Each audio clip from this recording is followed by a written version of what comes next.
નમસ્કાર મિત્રો આજની વિડીયોમાં વાત કરીશું દેશ અને દુનિયાના સુપરફાસ્ટ સમાચારની। સૌપ્રથમ વાત કરીએ તો મુસ્લિમ કેદીઓએ રામ મંદિર માટે લખ્યા છે પોસ્ટકાર્ડ।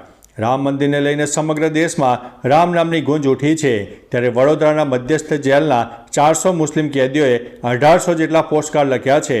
પોસ્ટકાર્ડમાં રામ ભગવાનની પ્રાણ પ્રતિષ્ઠાને લઈને હર્ષની લાગણી વ્યક્ત કરાઈ છે।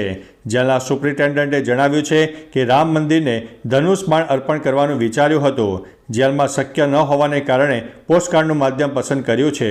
પોસ્ટકાર્ડ અયોધ્યા હવે મોકલાશે। અન્ય મહત્વના સમાચારની વાત કરીએ તો કરોડોના ડ્રગ્સ સાથે દંપતીની ધરપકડ।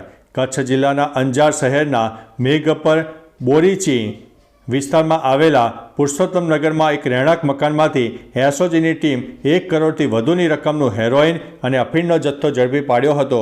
રેડ દરમિયાન એક દંપતીની ધરપકડ કરવામાં આવી હતી। ઉલ્લેખનીય છે કે પોલીસે આરોપી દંપતી પાસેથી મોબાઈલ સહિતનો મુદ્દામાલ કબજે કરીને વધુ તપાસ હાથ ધરી છે।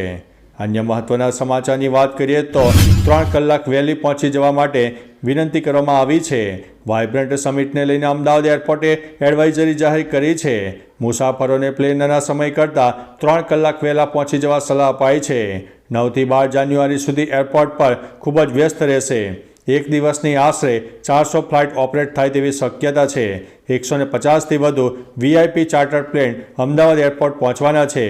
આમ મુસાફરોને વધુ મુશ્કેલી ન થાય તે માટે ખાસ વ્યવસ્થા ઊભી કરાઈ છે। તો ચાલો મિત્રો, ફરીથી દેશ અને દુનિયાના સુપરફાસ્ટ સમાચાર લઈને મળતા રહીશો। ત્યાં સુધી અમને રજા આપશો। નમસ્તે।